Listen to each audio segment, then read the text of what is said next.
Вкупно 9,5 милиони денари град Скопје ќе одвои за реконструкција на главната улица Сарај во општина Сарај. Денеска првиот човек на градот, Куца Трајановски, и градоначалникот на општина Сарај, Беки Мурати, го означија и почетокот на втората фаза, која се очекува да заврши на есен. Денеска започнуваме еден значаен проект за општината Сарај и за градот Скопје. Тука сме заедно со градоначалникот на општина Сарај, господинот Беки Мурати. Заедно сме и со советникот во советот на градот Скопје од општина Сарај, господинот Васе. Значи, дојдени сме тука да го означиме почетокот на втората фаза на реконструкција на главната улица во Сарај. Должината на реконструкцијата на оваа улица е 1200 метри. Вредноста на инвестицијата е 9,5 милиони денари. Парите се обезбедени од буџетот на градот Скопје. При реконструкцијата на оваа улица ќе биде изгребан постојниот асфалт, ќе биде саниран на оние места кај што е оштетен долниот слој на асфалтот. Исто така на добар дел од оваа улица ќе бидат извадени и реконструирани тротоарите и ивичњаците, така да очекуваме дека при крајот на есента оваа улица ќе биде завршена и комплетно ќе биде ново направена со новиот асфалт. Трајановски потсети дека првата фаза од реконструкцијата заврши во април. Тогаш се работеше на улицата од мостот Сарај до патот кој води кон селото Љубин, а сега работата продолжува од Љубин до излезот на Сарај, односно клучката на кај Титово. Значи на крајот на есен ќе биде по целата должина реконструирана со нов асфалт од мостот на Сарај па се до раскрсницата која што води за Глумово и за клучката на Тетово.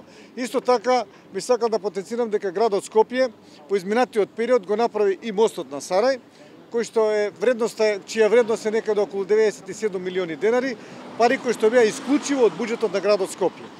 Покрај тоа, вие сте сведоци дека пред 15-20 дена се почне реконструкцијата на патот во Глумово, по цела, значи од почетокот на Глумово до крајот на Глумово, со што исто така очекуваме дека при крајот на есента и тој пат ќе биде готов, така да од мостот на Сарај па се до Матка би имале еден нов пат реконструиран, со што ќе се зголеми безбедноста на возачите, безбедноста на граѓаните кои што се движат, а исто така ќе овозможи и подобро и поудобно возење на возачите, во едно подобар изглед, подобра екологија за граѓаните на општина Сарај. Градоначалникот истакна дека градот Скопје со општина Сарај има постојана и добра соработка, а како плод на тоа е правењето и на овие улици. Тој спомена дека со нивна помош веќе е направена улицата 5, која се наоѓа паралелно од улицата Сарај. Се инвестира многу со цел да се подобри инфраструктурата на ова населено место.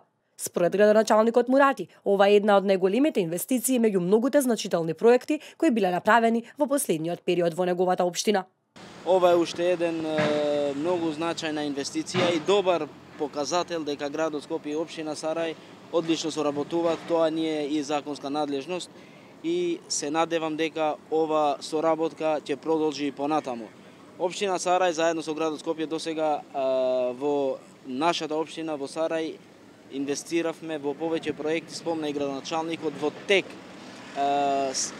денеска почнуваме со реконструкцијата на главната улица, во тек се реконструкцијата на главната улица во населеното место Глумово, која води кон спортско-рекреативниот центар Матка, така да граѓаните на општина Сарај и во нивно име јас му се заблагодарува на градоначалникот на Скопје, господинот Трајановски, што навистина овој последен негов мандат беше еден од, да речам, најголемите инвестиции од страна на градот Скопје во нашата општина.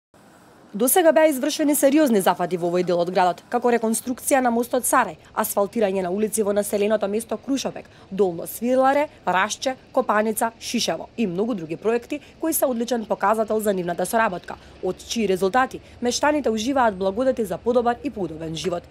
На новинарско прашање, зошто токму сега продолжува изградбата на улиците пред истекот на веќе продолжениот мандат, Трајановски одговори дека летниот период е сезона на градење, со оглед на тоа што тендерите се објавуваат во почетокот на годината. Тој наведе дека очекувале реализацијата на проектот да започне во мај, најдоцна јуни, но работата се пролонгирала, бидејќи компанијата што го добила тендерот не ги извадила навреме потребните документи. Според Трајановски, добро е што сега се започнало, како што вели, во месецот кога има најмалку движење.